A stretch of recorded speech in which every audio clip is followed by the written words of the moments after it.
67% of home sellers paid their buyers' closing costs last year, two-thirds. And here's the part that should stop you cold, most of them never planned to. They got to the negotiating table, panicked, and said yes to a number they didn't understand. So before you sell, let me ask you straight, would you write a buyer a $20,000 check to buy your own house? Hold that thought, because by the end of this, you'll know exactly when the answer is yes, when it's absolutely not, and how to tell the difference in your own neighborhood. Paying your buyer's closing costs is not a loss. It's a tool.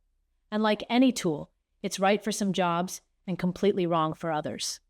I'm Lenore, broker associate with Lenore Smith Realty Group, right here in Fort Bend County, and this exact conversation comes up at almost every listing appointment I walk into right now.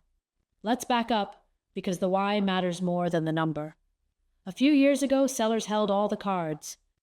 No repairs, no concessions, no negotiation. Buyers took it or they walked, and there was always another buyer behind them. That market is gone. Inventory has grown, buyers have options again, and the leverage has shifted back toward the middle. Negotiation is back on the table.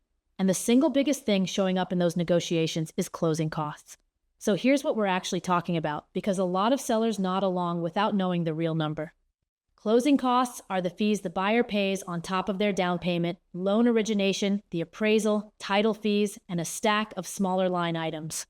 According to Freddie Mac, they typically run 2 to 5% of the purchase price. On a $400,000 home, that's up to $20,000 in cash, due before the buyer ever gets the keys. Sit with that for a second. You can have a buyer who easily affords the monthly payment, loves your house, and is fully approved, and still get stuck because they don't have an extra 20 grand lying around on top of their down payment. Keep that reaction in mind, because here's the part most people get backwards. So should you do it? Not automatically, and that's the whole game. It depends on your market, and I mean your specific neighborhood, not the national headlines.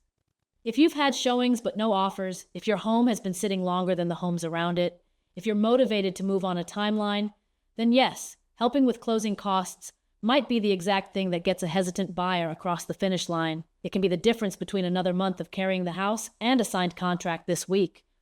But flip it around. If you're in a hot pocket of Fort Bend where homes like yours are still moving fast, where you've got multiple buyers circling, you may not need to give up a dollar. Saying yes to a concession you didn't need to offer is just money walking out of your pocket for no reason. And this is the mistake I see constantly. Sellers treat it as all or nothing. Either I pay everything or I refuse everything.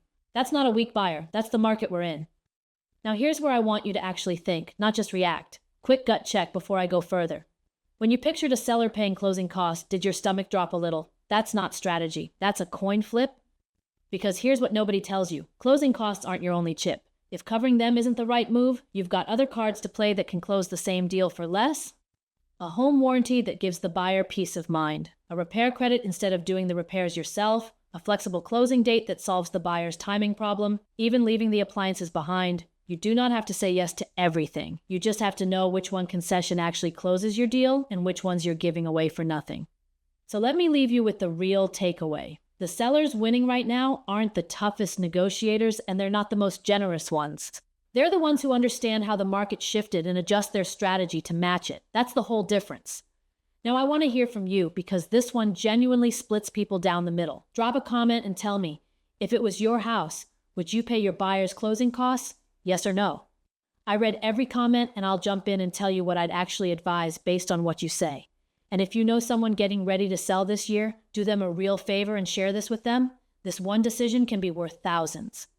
If you got value here, subscribe, because I break down the Fort Bend market like this every week.